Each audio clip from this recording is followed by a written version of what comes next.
Carter, you break it, you buy it. Yeah, here I am once again, leaving the wheat field, go work on a planter. Oh well, just as well.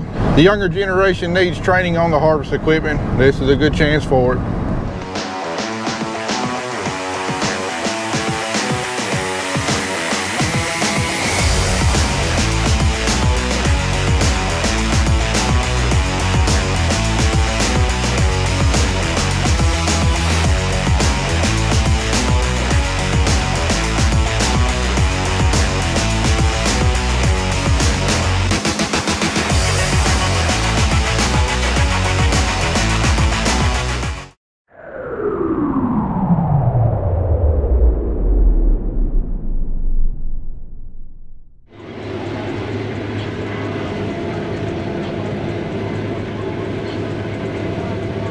Well,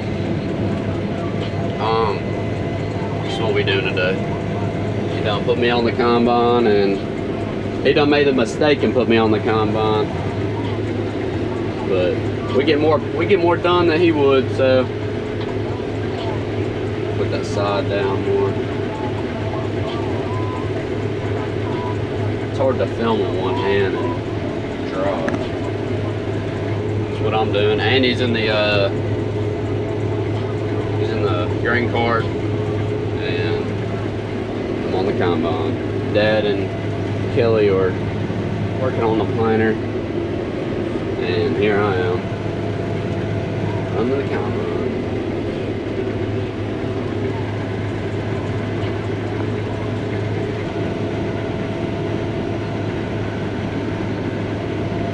Making the lines perfect now.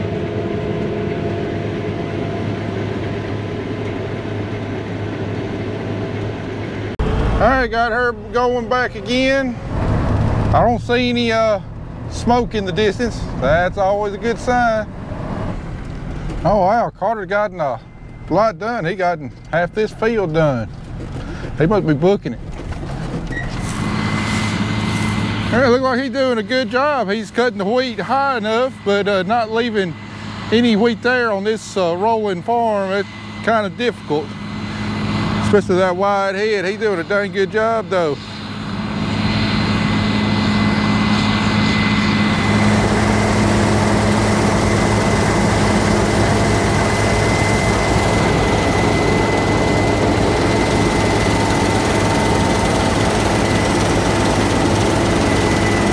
He's going faster than I can walk backwards.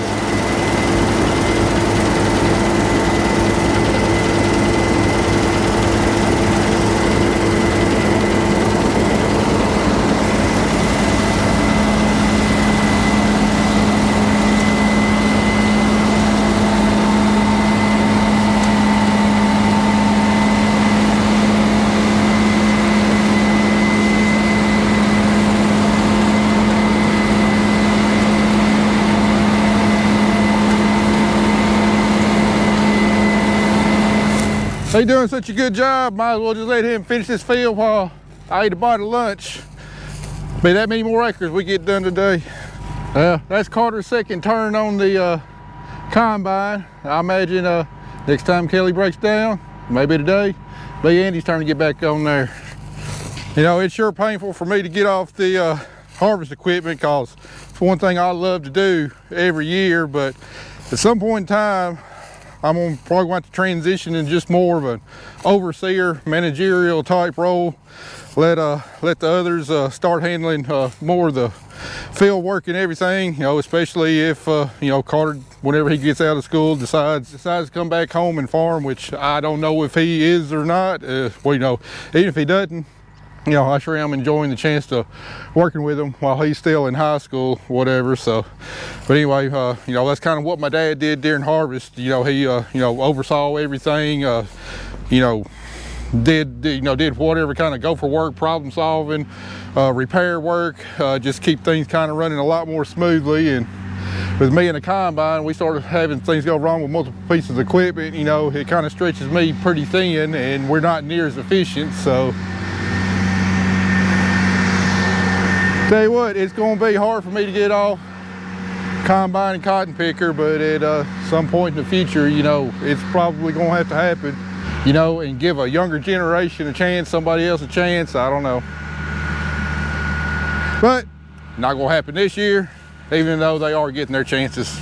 But giving, you know, Carter and Andy the chance to do more than just what their assigned roles are, you know, I think it's gonna help in, you know, encouraging them to, you know, stick around, that they can do, you know, more in the future than what they're doing now. There is a chance for increased responsibility, taking on added tasks. You know, they're already both, you know, critical parts of this operation, but just you know, bringing them along, giving them a chance to do more than what they're doing. Hopefully encourage Andy to, you know, stick around, you know, a while. You know, hopefully encourage Carter that you know, if this is what he wants to do, there is a place for him on the farm, and not just going to be relegated to grunt work. So, and you know, that's one big problem that you know, farmers historically have had problems with, you know, when to turn the operation over to the younger generation, because, you know, anybody worth their salt that's young, you know, they don't want to be relegated to just grunt work. They might enjoy farming and farm work, but you know, they also want to feel like that they're important. They have a say-so in the operation. You know, they want to be in charge of aspects, and that's something that a lot of farmers really struggle with, is turning over the reins to a younger generation. You know, giving them the trust that they need to run the operation. And you know, a lot of times, you know, when you turn over an operation to someone else or to a younger generation, you know, there's some things that are going to change on the farm, and that can be tough for a lot of older farmers to accept. I know it's probably going to be tough for me to accept whenever the day comes, because I think, well, if you're not doing it the way I was doing it, you're doing it wrong. And you know, it's that kind of mentality that really hinders, you know, farm progression, and you know, encouraging, you know, younger generations to keep on doing what we're passionate about. You know, I'm not going to say that I was fortunate that I didn't have to deal with that, because, you know, I wound up losing my dad at a young age. But, you know, where would this farm have been if you know, my dad was still alive and, you know, we were working together? I'm sure of some of those same issues we would have butted heads with, we would have had problems with, because I know there's a lot of things on this farm that I've done that, while they've been successful, they're definitely not the way that my dad would have done it. And you know, and myself, I'm just really trying to be aware of the situation, and making sure that, you know, I encourage younger people to have a say-so in this farm, to participate in this farm, feel like their voices are valued and are heard, you know, and really trying to understand, you know, when I need to start taking a step back and turning over the reins, maybe not to the whole operation, but to parts of the operation to someone else. Oh, look at that. That's an eagle right in our backyard. He is huge, or she. Got something that Matt ran over.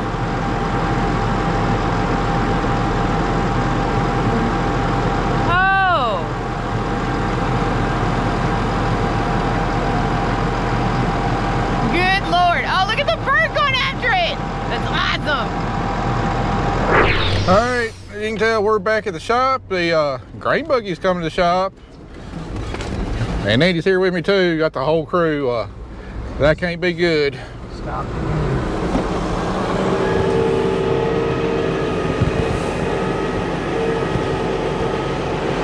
All right, problem we got with this is I was sitting there eating my lunch. Carter and Andy swapped out on the combine. Carter went down a little grain buggy. He turned it on, and I heard the most god-awful record I've ever heard.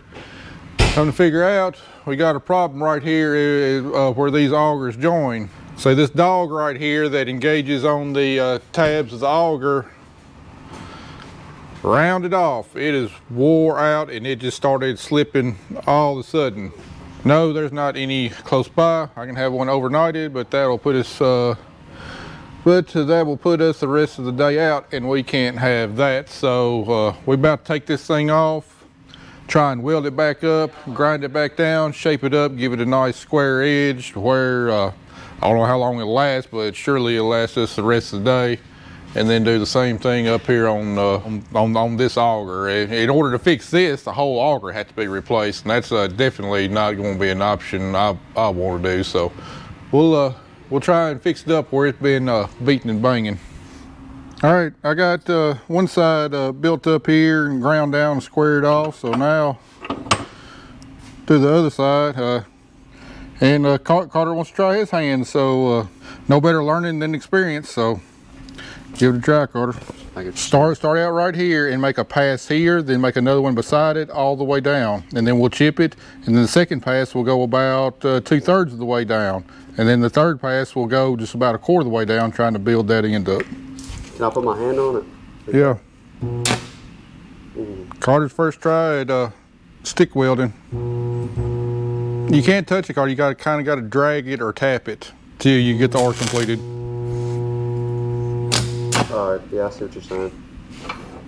You can't touch it, otherwise it'll just stick and not do anything.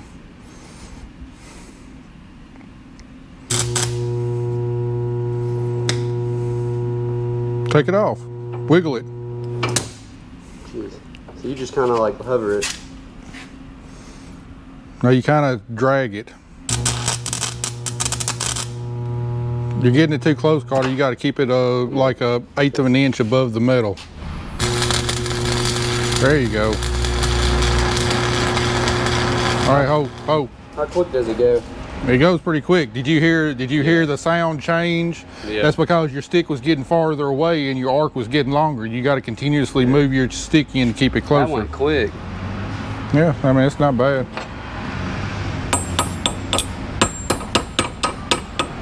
That went quicker than I thought it would. I like this. This is way better. All right, now do another one beside it.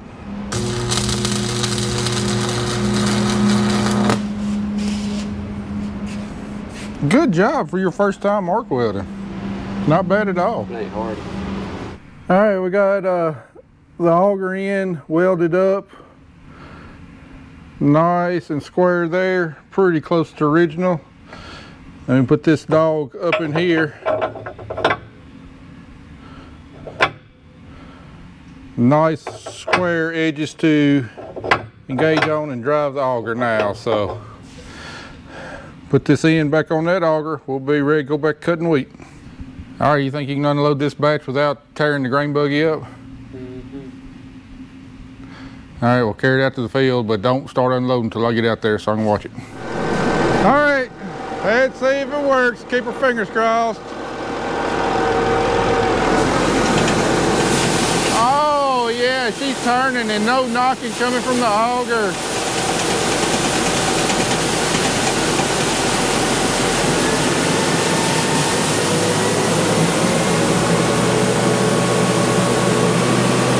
All right, problem number 57 for the day solved. And look at the position of that sun, we only about halfway through. Let's get her fired back up. You know, I keep telling myself, quit filming so much. You don't have to show every little detail. You don't need 6 wheat harvest videos. And then crap like that just keeps on happening, and you know, can't not film it, you know. So, looks like this wheat season might stretch on for the viewer a little bit. God bless. One downside of having the youngins drive the combine is they like to ride like Snoop Dogg, cruising down the strip. God, I can't stand. I done gotten old. I like my back to be upright. I ain't doing all that kind of stuff now. You know, everything's going on today. I forgot to talk about the excitement that we had last night. All these trees burn up. This is crazy.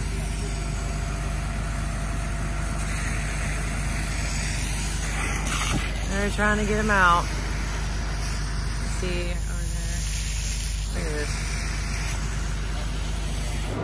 Got the combine shop like 8:30, so I got the parts from Kelly for the planter. We ain't got the planter fixed. I'm like, I'm gonna plant some beans. I'm gonna make sure this thing's ready to run. Ain't nothing else wrong with it.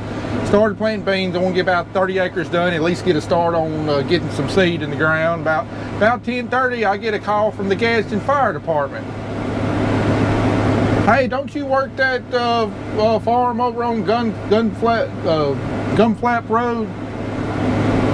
You know, the one's got the cell phone tower in it? Like, yeah, I do.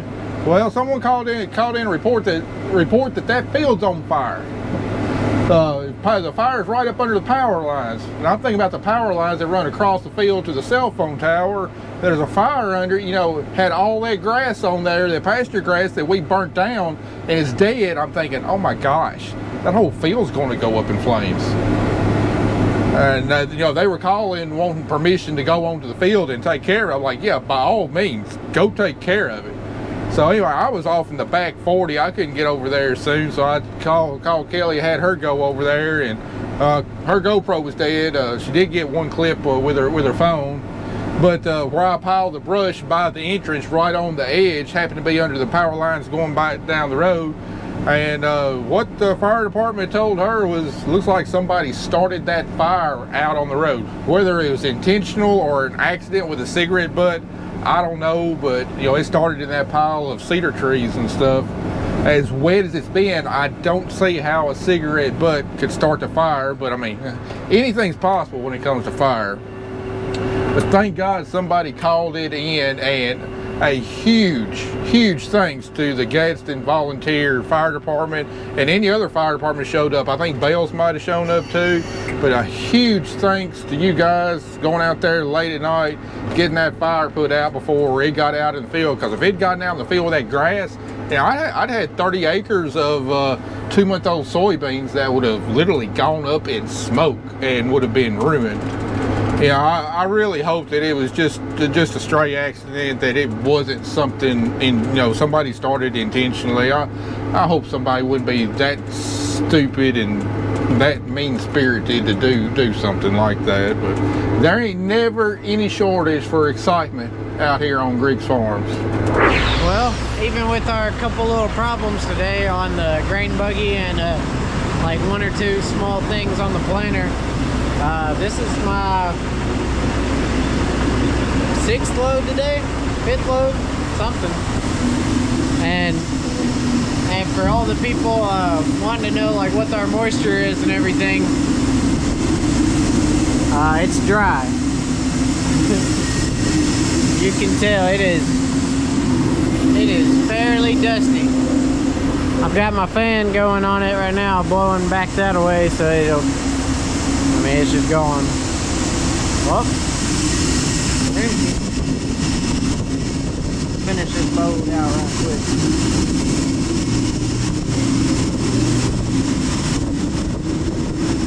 Don't hit the pad, don't hit the pad. Oh well. Well, I don't know if it's 5 or 6, but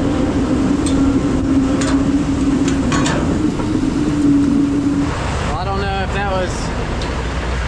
if that was 5 or 6, but that one's dumped.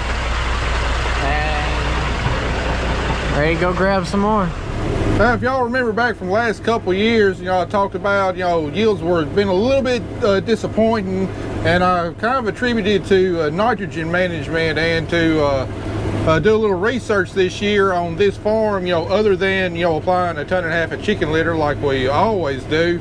Andy came in and applied a little bit of extra urea and ammonium sulfate to about the front 2/3 of this farm. I can't remember exactly how much. I think maybe it's like about another 30 pounds of nitrogen, just to try and encourage you know, early tillering, try and get a yield bump out of it. And as you can see, I mean, that wheat's super thick, real nice looking. You know, definitely thicker than other wheat that I've cut this year, and it looks like it tillered out real nicely. However, that's pretty disappointing for as good as it looks. I mean, that's not bad wheat, don't get me wrong, but you know, if I was making 85 to 95 in spots of other fields, I'd certainly expect that out of this. And I mean, the yields might be comparable, but the yields are certainly not better. So that extra, you know, 30 pounds of nitrogen it was like it was wasted money. It did not benefit me whatsoever. But hey, you don't ever know unless you try it. What I'm cutting right now, this is the best looking, not yielding good wheat I've ever cut. I've never cut wheat that looks like this and it was only yielding, you know, mid-70s to mid-80s. And it's not because this farm got extra rainfall or anything. You know, it got the same rainfall the other farms that we've been on, which are literally just right down the road a half of a mile. So that I don't think that's a factor. But on the flip side, that new overhauled fuel system on combine is working flawlessly. I mean, it's taking in 35 feet of really thick wheat, you know, full speed, and it's not even grunting at all. You know, running, you know, 75 to 85% engine load. You know, that engine's not even hardly rumbling back there. You know, right here around the edge, we're going 3.5, but you know, we've been running 4 to 4.5 out in the you know, middle of the field, and it's just been taking it in. Whereas in previous years, you know, I would have had the power to do that, but it would have definitely been a lot higher engine load. So this thing running like a top now, it almost feels like I put another tuner on it. You know, I'm not saying that this thing's ever been short of power. It's always had plenty of power. It's got more power to feed more through the rotor than what the feeder itself can accept. That's going to be the first thing I'm going to stop up, is the feeder.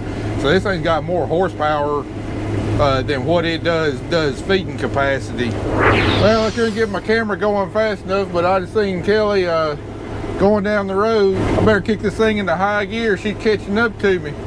She's been hustling today to make up for lost time. You know, lost that complete day yesterday. You know, that's something I haven't talked about, is how critical it is that we get these beans planted as quickly as possible. Because, you know, just like we saw last year, you know, sunlight is the #1 driver in making good yields on beans. And what's the day? The 12th. You know, we're just a hair over a week away from the longest day of the year, the most guaranteed sunlight you're going to get for the year. And every day that goes by that we don't get these beans planted means one more day that they'll be setting pods later as we're losing sunlight as the days get shorter. And you know, that could mean the difference in several bushels an acre. And then also, just like we've seen the last couple of days, is I don't want her on another farm all by herself in case, you know, she has breakdowns or problems. And that means that, you know, me or somebody else has to go, you know, leave the field that we're in and go to a different farm to help fix the planter or whatever. It's just works so much easier as if we're you know, if we're all in the same farm or right next to, or on farms right next to each other. All right, we just got done with this farm, and Carter got a big old load on him there. I hope he can get up and over these terraces with it. Come on, baby, climb. Oh yeah. Now he's got to climb another hill, get up on the road, and then go across the road to the Zombie Trail parking lot where Andy's sitting over there.